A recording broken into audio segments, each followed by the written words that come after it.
Puis j'avais une question à te poser. Oui. C'était par rapport à la Trinité. Jéhovah, Jésus-Christ, Saint-Michel. Il y a certaines personnes, certaines paroisses qui disent Jéhovah, Jésus-Christ, Holy Michael.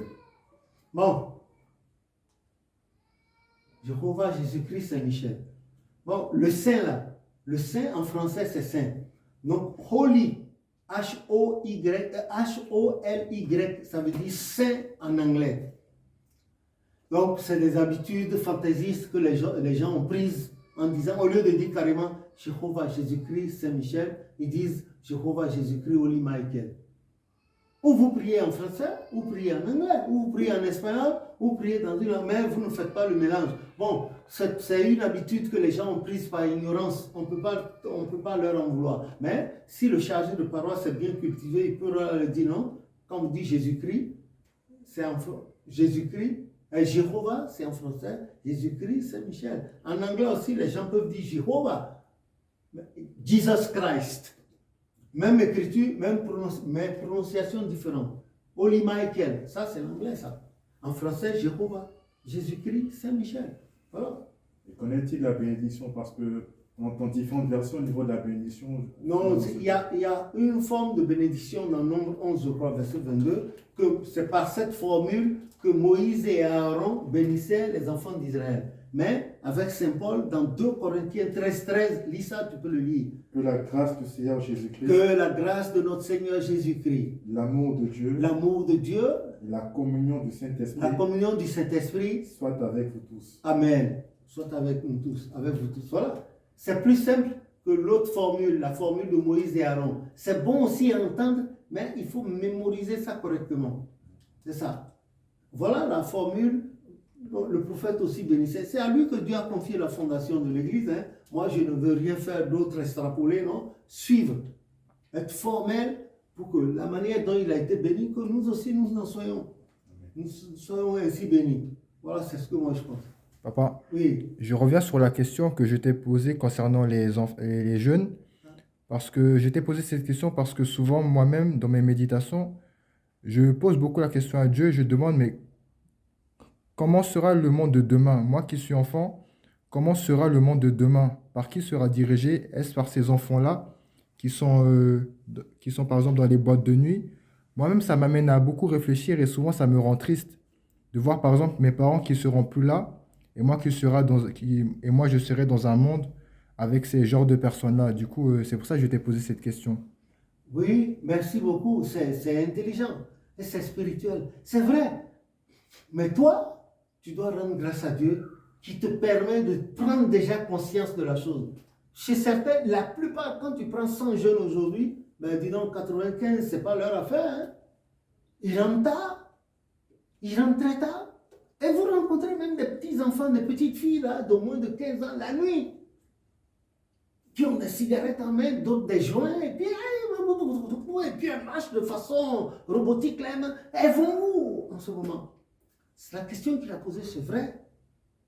Et moi aussi, je me pose cette question. J'ai dit, Seigneur, des fois, je suis en larmes, moi seul avec Dieu. J'ai dit, mais comment ça va se faire demain, quand on ne sera pas là? Est-ce que ces enfants, ils vont-ils nous emboîter le pas devant toi jusqu'au soir de leur vie? Est-ce qu'ils vont enseigner à leurs enfants à craindre ton nom et à être de bons citoyens? C'est des questions que je me pose. Je me pose aujourd'hui encore dans ma méditation. Je pleure. Je dis, oh Seigneur, Seigneur, Seigneur, est-ce que, oh, voilà ce que Esaïe nous a dit. Et voilà ce que Esaïe nous a dit. Esaïe a dit, mon esprit qui repose en toi, comme la parole que j'ai mise dans ma bouche, ne quitteront point ta bouche, ne quitteront point la bouche de tes enfants et ne quitteront point la bouche des enfants de tes enfants. Donc ça s'étend sur 3 générations. Si moi, à mon niveau, je travaille et Dieu domine dans ma vie, cette promesse s'accomplira. Et ça va s'accomplir sur mes enfants. Si eux aussi ils travaillent, leurs enfants là, ça s'accomplira sur eux. Si ça s'accomplit sur eux, eux aussi ils travaillent dans ce sens, ça va être l'éternité, une chaîne. C'est cela. Mais la suite de tout ça dépend de Dieu. Parce que Dieu connaît chacune des créatures de la terre, même des créatures invisibles à l'œil nu. Il y a des créatures dans la nature que les hommes n'ont jamais vues, la science n'a pas, et la science ne les verra jamais. Et Dieu connaît chacun de nous, puisque dans Romains 8, 26, il a dit, ceux que Dieu connaît d'avance, a connus d'avance, il les a prédestinés. Par sa préscience, il les a prédestinés à quelque chose. Et maintenant, quand ils naissent, il les appelle. Puisqu'il les avait préparés comme Jérémie chapitre 1, il faut lire à partir du verset 4 ou 5, vous allez voir ça là. Et ce qu'il a dit, le roi David a dit dans le psaume 139, toi tu me connais, tu me sondes.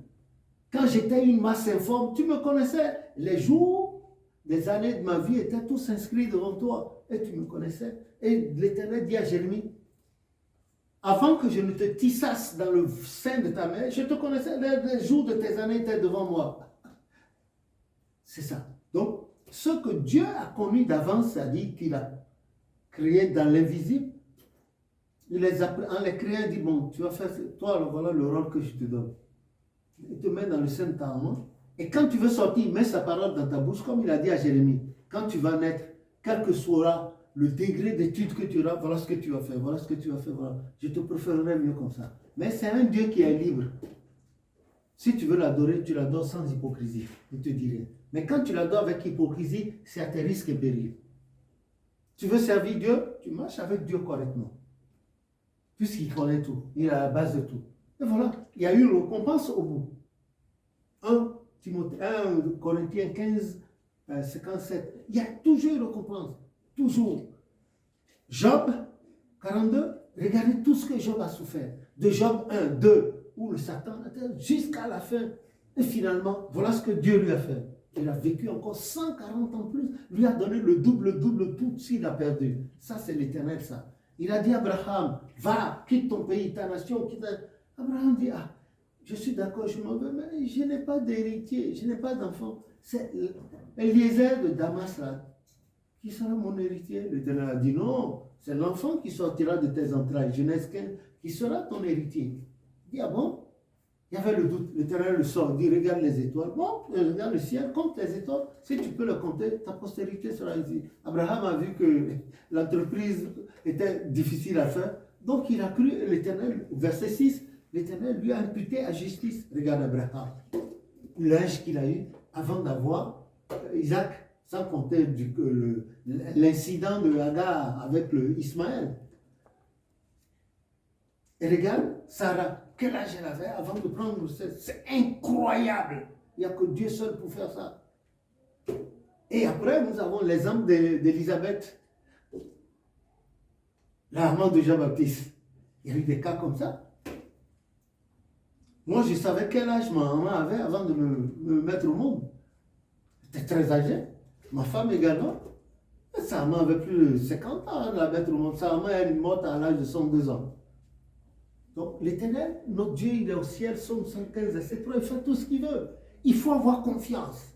Il faut se laisser guider comme un robot. Si tu sens quelque chose, nous sommes dans ce monde, il y a forcément des épreuves. Parfois, mais pour les enfants, la question qu'il a posée, c'est vrai. Qu'est-ce qui va advenir de nous? Quand tout est en train de changer, comment ça va se faire demain? Et ces enfants-là, est-ce que, voilà. Mais, on a beau se poser ces questions, on remet tout entre les mains de Dieu avec assurance, avec espoir, et l'Éternel va faire le reste.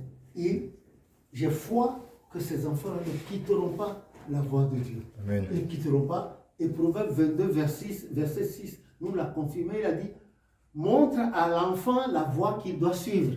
Quand il sera grand, il ne la quittera pas. Voilà. Il faut avoir cet espoir-là. Et puis, allez, l'enfant ne quittera pas. Que le nom de l'Éternel soit béni. Amen. Voilà, c'est ce qui va se passer.